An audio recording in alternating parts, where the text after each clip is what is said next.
नमस्कार, स्वराज एक्सप्रेस की खास पेशकश में आपका स्वागत है। मैं हूं आपके साथ कविता पांडे।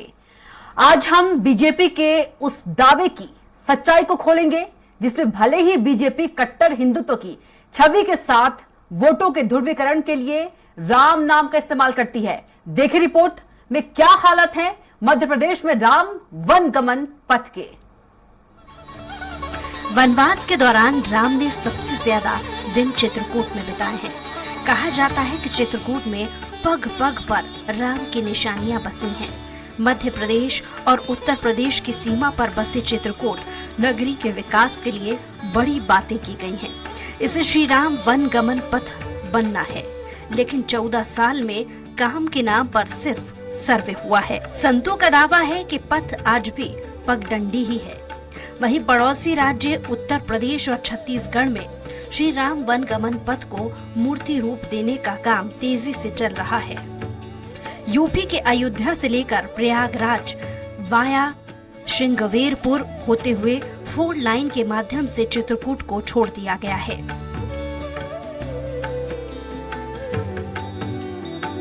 मध्य प्रदेश के सतना जिला मुख्यालय से 80 किलोमीटर दूर टीम सबसे पहले चित्रकूट के रामघाट पहुंची।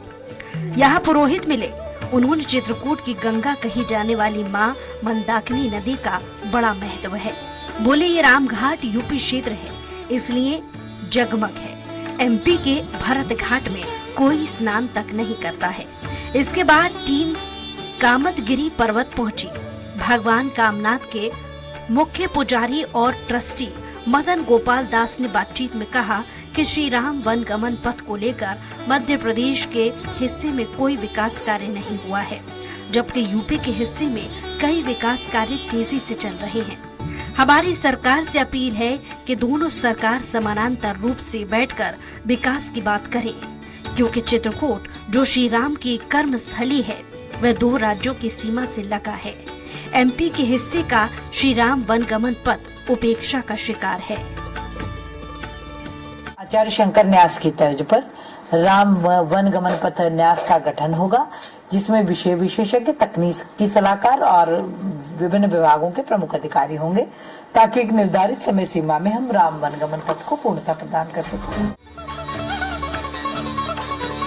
वहीं आगे चलकर सती अनुसुईया आश्रम पहुंचे तो महंत मिले। उन्होंने बताया कि श्री राम वन गमन पथ के सर्वे की बात आ रही है। अनुसुईया से लेकर सरभंग मुनि आश्रम का निरीक्षण किया गया।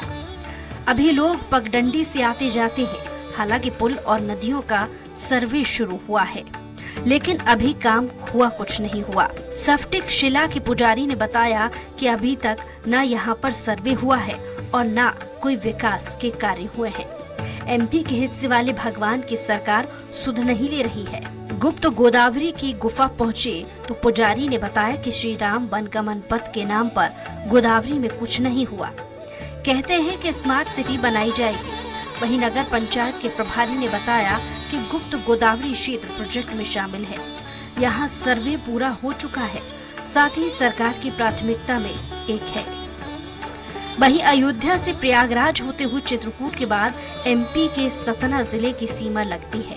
14 वर्ष के वनवास काल के दौरान भगवान श्री राम ने चित्रकूट में 11 वर्ष 11 माह और 11 दिन बिताए थे। ऐसे में 80% राम की लीला एमपी के हिस्से में हुई। इसके बाद ये पथ पन्ना, अमानगंज, कटनी, जबलपुर, मंडला, डिंडोरी, शहडोल होते हुए अमरकंटक तक जाता है।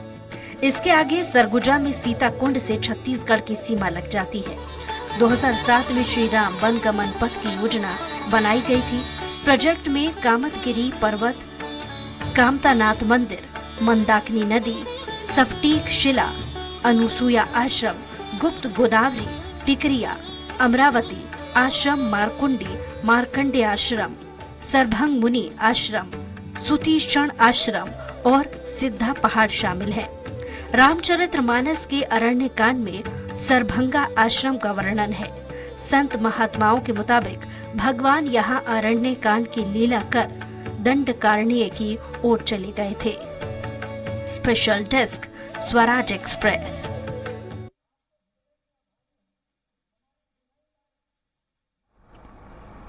आइए अब आपको दिखाते हैं कैसे और कहां से भगवान राम ने हजारों किलोमीटर की यात्रा तय की थी और कहां कहां उनके पथ के निशान हैं।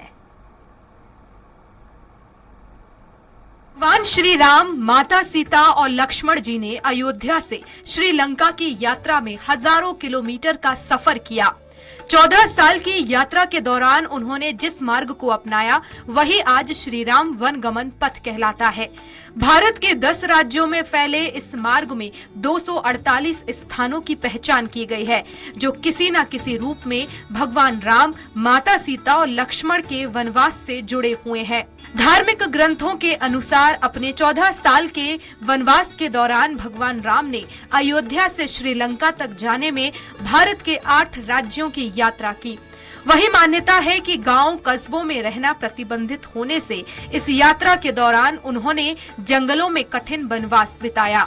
लोगों की आस्था को देखते हुए यूपी, एमपी, छत्तीसगढ़, झारखंड, ओडिशा, कर्नाटक, महाराष्ट्र, आंध्र प्रदेश, केरल, तमिलनाडु के वन मार्ग पर पहचाने गए 248 स्थलों को विभिन्न सरकार सामाजिक सांस्कृतिक रूप से विकसित करना चाहती है।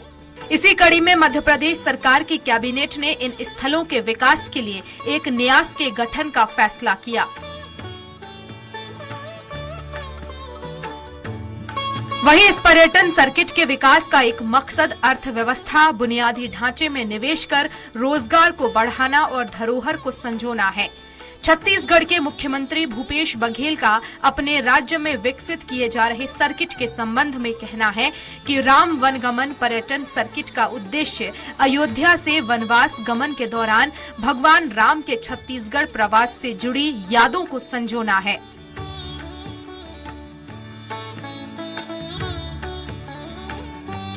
धार्मिक ग्रंथों के अनुसार अयोध्या से वनवास जाने के दौरान भगवान राम यूपी में 37 प्रमुख स्थलों से गुजरे।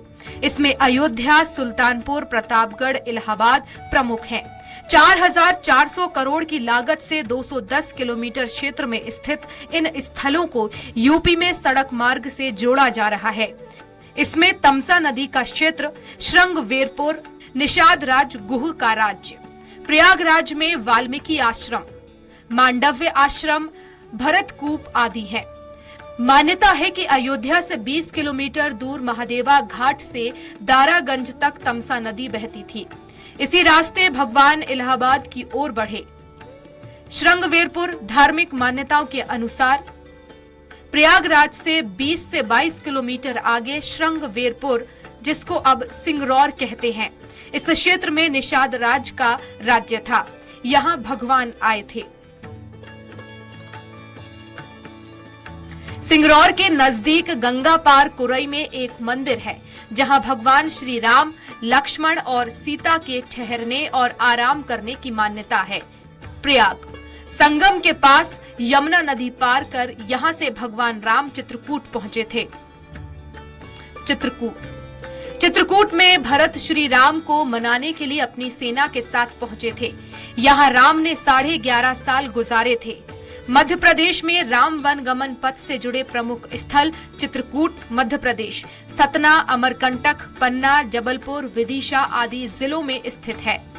मध्य प्रदेश में इन स्थलों का विकास 3 चरणों में किया जाना है। पहले चरण के लिए 300 करोड़ की योजना तैयार की गई है, जिसमें 60% खर्च केंद्र सरकार करेगी। चित्रकूट के आगे सतना है, जहां अत्रि ऋषि का आश्रम था।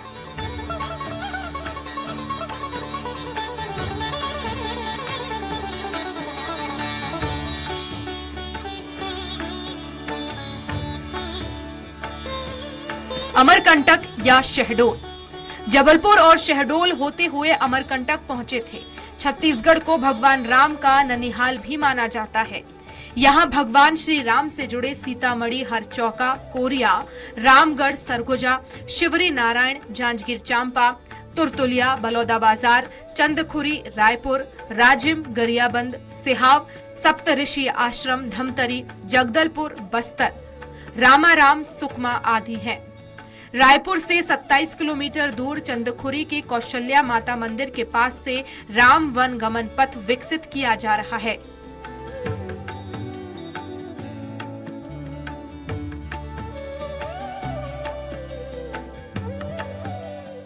देखिए, चाहे भगवान राम वनगमन मार्ग हो या फिर माता कौशल्या का मंदिर हो, ये आस्था के साथ साथ छत्तीसगढ़ की संस्कृति से जुड़ा हुआ मसला है।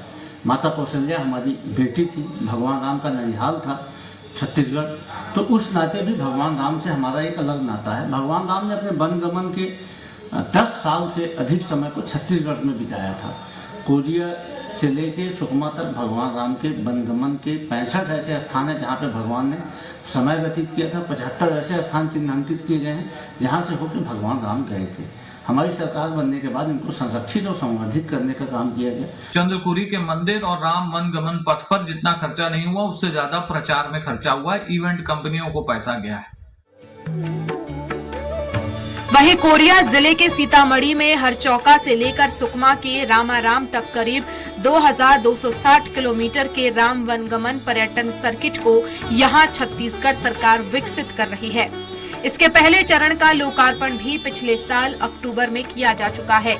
इसके तहत भगवान श्री राम की 51 फीट ऊंची प्रतिमा के अनावरण के साथ कौशल्या माता मंदिर का जीर्णोद्धार एवं परिसर के सौंदर्यीकरण का काम भी शामिल है।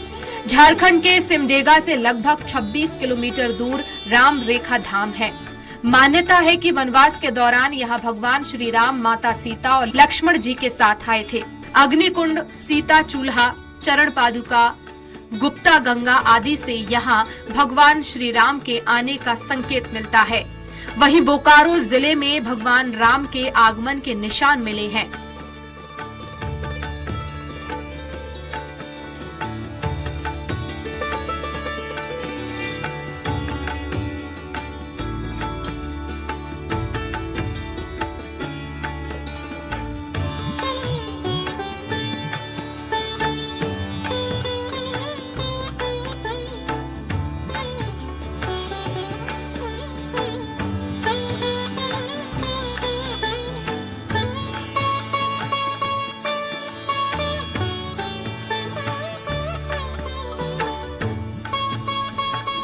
चित्रकूट से निकलकर भगवान राम दंडकारण्य पहुंच गए थे। यहीं पर उन्होंने वनवास बिताया था।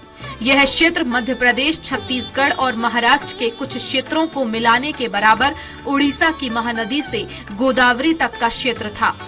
दंडकारण्य में छत्तीसगढ़, ओडिशा एवं आंध्र प्रदेश राज्यों के अधिकतर हिस्से शामिल थे। इसी दंडकारण्य क्षेत्र में गोदावरी के तट पर बसे आंध्र प्रदेश के भद्राचलम शहर में भद्रगिरी पर्वत पर स्थित सीता रामचंद्र मंदिर दुनिया भर में प्रसिद्ध है। भगवान राम ने कुछ दिन इस भद्रगिरी पर्वत पर बिताए थे। स्थानीय मान्यता के अनुसार दंडकारण्य के आकाश में ही रावण और जटायु का युद्ध हुआ था और जटायु के कुछ अंग दंडकारण्य में आ गिरे थे। दुनिया भर में सिर्फ यहीं पर जटायु का एकमात्र मंदिर है।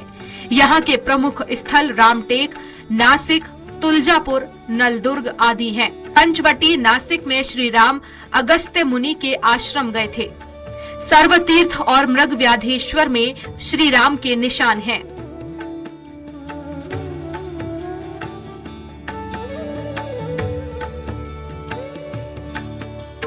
रामगमन पथ का आइडिया सबसे पहले 2006-07 में शिवराज सिंह चौहान लाए थे। इसके बाद ये कहीं ना कहीं ठंडे बस्ते में चला गया और 2018 में जब कांग्रेस की गवर्नमेंट बनी तो कमलनाथ ने, चूंकि उन्हें हनुमान जी का भक्त वो अपने आप को बताते हैं, इसके लिए कुछ बजट का प्रावधान भी किया, लेकिन वो सरकार गिर गई। इसके बाद अब बीजेपी की सरकार ने वर्तमान में जो बजट है उसमें 300 करोड़ का इसके लिए प्रावधान किया है और इस मार्फत कहीं ना कहीं ये बीजेपी की गवर्नमेंट का आगामी विधानसभा चुनाव को दृष्टि रखते हुए एक बड़ा स्टेप है। आंध्र प्रदेश के भद्राचलम शहर में राम सीता मंदिर है जो भद्रगिरी पर्वत पर स्थित है। यह आंध्र प्रदेश के खम्मम जिले के भद्राचलम में है। इसे भी राम वनगमन पथ से जोड़ा जाएगा। इस राज्य में जटायु का मंदिर भी है। मान्यता है कि केरल में भगवान राम पंपा नदी के किनारे शबरी आश्रम गए थे। यही शबरी का आश्रम था। इसे भी विकसित किया जाना है। ऋषिमुख पर्वत और किष्किंधा पर्वत कर्नाटक के हम्पी में स्थित है। मान्यता है कि यहाँ भगवान श्री राम ने हनुमान और सुग्रीव से भेंट की थी, जिसके बाद तमिलनाडु में सेना का गठन किया था। इस दक्षिणी राज्य के रामेश्वरम में समुद्र तट से भगवान राम की सेना ने श्रीलंका की ओर कूच किया था। इस जगह एक शिवलिंग भी स्थापित किया था। ये जगह धनुष कोडी के नाम से जानी जाती है। Special desk, Swaraj express.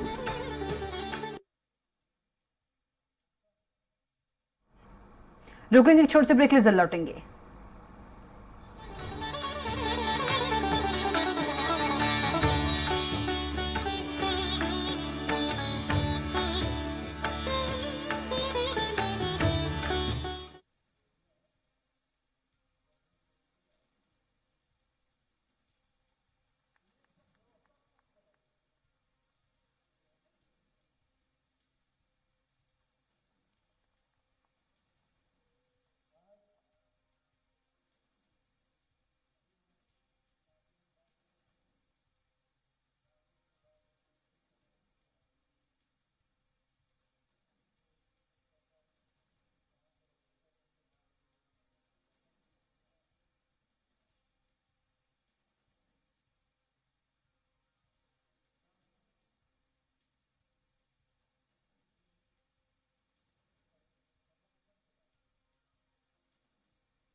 Break के बाद एक बार फिर से स्वागत है आप सभी का।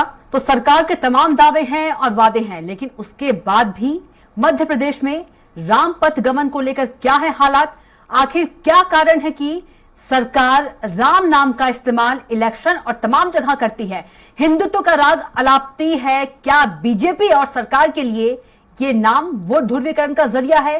क्योंकि चित्रकूट में जो हालात हैं वो किसी से छिपे हुए नहीं है। देखिए इस रिपोर्ट में।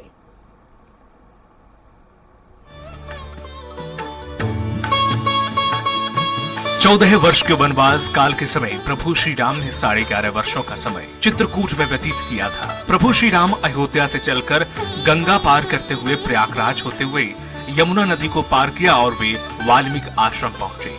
इसके बाद चित्रकूट आए और चित्रकूट के राजा महाराजा अधिराज मतगयेंद्र नाथ सरकार से अनुमति लेकर पर्णकुटी बनाकर रहे। तत्पश्चात उन्होंने कामदागिरी को अपना निवास स्थान बनाया। प्रभु श्री राम ने जानकी एवं अनुज लक्ष्मण के साथ गुप्त गोदावरी, सती अनुसुईया जानकी कुंड और स्फटिक शिला अत्रि मुनि आश्रम, स्वरभंग ऋषि आश्रम गए और ऋषि मुनियों से शिक्षा ग्रहण की। इसके बाद वो सिद्ध मुनि आश्रम सिद्धा पहाड़ पहुंचे, जहां उन्होंने देखा कि राक्षसों के आतंक से ऋषि मुनियों की हड्डियों का पहाड़ बनाया गया है। उनका हृदय द्रवित हुआ और उन्होंने वहीं से प्रतिज्ञा की कि अब इस धरती को राक्षसों से विहीन किया जाएगा, और वे राम वन होते हुए दक्षिण की ओर गए। इस दौरान उन्होंने कई राक्षसों का वध भी किया। पन्ना में सुतीक्षण आश्रम के बाद महाराष्ट्र के नासिक पहुंचे। नासिक से श्रीलंका तक पदयात्रा के बाद रावण का वध किया और राक्षसों का विनाश करने के बाद एक बार फिर वे चित्रकूट वापस लौटे, जहां 33 करोड़ देवी देवताओं ने कामदागिरी पर्वत में दीप प्रज्वलित करके प्रभु श्री राम का स्वागत किया था।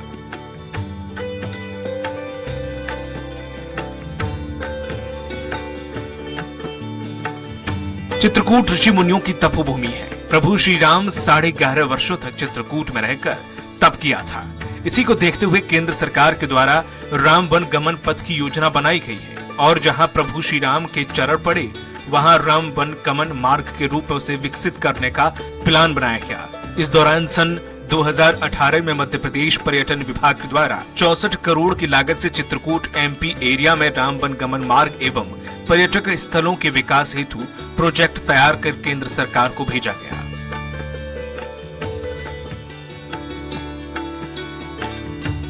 राम पथ गमन के लिए कांग्रेस पार्टी के घोषणा पत्र में माननीय कमलनाथ जी ने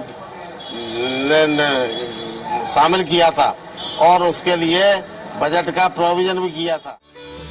लेकिन कोरोना काल के कारण योजना कारगर साबित नहीं हुई। हालांकि केंद्र सरकार के द्वारा चित्रकूट उत्तर प्रदेश को 50 करोड़ रुपए राम वन गमन पथ के विकास हेतु प्रदान कर दिए गए, जिसके तहत उत्तर प्रदेश पर्यटन विकास निगम के द्वारा राम घाट में घाट के सौंदर्यीकरण, राघव प्रयाग घाट में लोहे का पुल, पर्यटन कार्यालय सहित कई कार्य किए गए। लेकिन केंद्र सरकार के द्वारा अभी तक मध्य प्रदेश व मध्य प्रदेश पर्यटन विभाग को कोई भी राशि नहीं दी गई, जिससे एमपी के चित्रकूट में राम वन गमन पथ का विकास हो सके।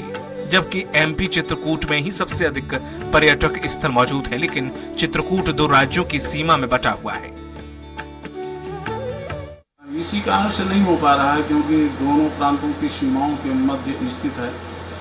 इसको तो ऐसा होना चाहिए जिस प्रकार से चंडीगढ़ जो है पंजाब और हरियाणा के मध्य दोनों की प्रांतों की राजधानी, उसी प्रकार से इसको भी ऐसा कुछ बनाना चाहिए केंद्र सरकार को, जिससे यहाँ का एक अलग ही विकास क्रम हो जाए, जो अभी विखंडित टाइप का है, अलग थलग विकास है, क्योंकि उत्तर प्रदेश की सीमा भी है, मध्य प्रदेश की सीमा भी है।